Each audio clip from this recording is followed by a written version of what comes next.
proper belt tension is one of the most critical aspects when we talk about combating premature belt failure. Undertensioning can cause the belt to slip, leading to premature belt failure, while overtensioning can cause bearing and belt failure. In most cases, technicians use a rule of thumb to estimate proper belt tension, the most common being 1/2 inch deflection, or deflecting the width of the belt. But in both cases, technicians fail to take into account the amount of force required to deflect the belt that distance.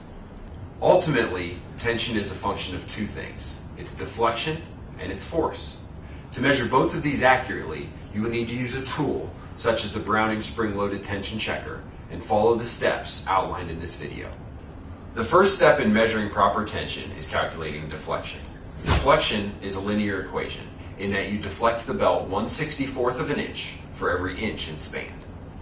Setting the required deflection on the Browning tension checker can be done by measuring belt span and then setting the bottom O-ring on the tension checker at that point.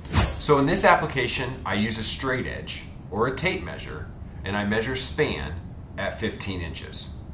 So 15 inches is the point at which I will set the bottom O-ring for proper belt deflection. Now that you have the bottom O-ring set at 15 inches, you can set the top O-ring at 0. This is done by sliding the small O-ring down the plunger until it touches the yellow or white stop. Okay, now we're ready to take a tension measurement. By placing the tension checker in the center of the belt and in the center of the span, slowly push down on the rubber knob mounted at the top of the tension checker, stopping when the bottom of the O-ring is in the same plane the belt was previously in. Referencing the plane the belt was previously in can be determined by two methods. In a multiple belt drive, simply deflect until the bottom O-ring is in line with the top of one of the other belts. In a single belt drive, you will need a straight edge or a piece of string to run across the top of the belt, and then deflect until the bottom O-ring is in the same plane as the straight edge or piece of string. Now that we have deflected the belt the recommended amount, the top O-ring will have moved up the plunger and show us the amount of force used. In this case, we have a tension measurement of about 7 pounds. We can compare this to the deflective force charts found in the Browning bearing and belt drive reference guide. These charts can also be found in the V-belt drives and bearing product guide, inside the cartridge the tension checker came in, as well as online at emerson-ept.com. To use the charts, you will need 5 pieces of drive-specific information. In this case, we're using BX belts. Our small sheave is 3.5 inches. Our motor speed is 1750 RPM. We're using Browning grip notch belts, and these are new belts.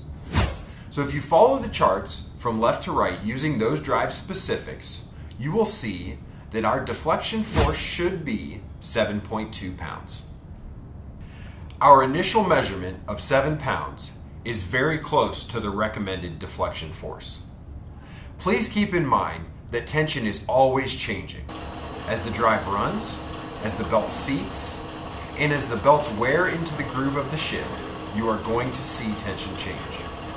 In an optimum situation, we would recommend to retension after 20 minutes, 24 hours, and again after 48 hours. I realize that in some cases, retensioning periodically is simply not possible. So we recommend running the belt drive a few revolutions with your hands. This is just simply to start the seating process. What this does is help the belts wedge down in the groove of the sheave. Once the belts have been properly seated, you will notice a decrease in deflective force. Now, we need to go back and retension to the recommended 7.2 pounds. Then, going forward, retention will be required at each PM interval.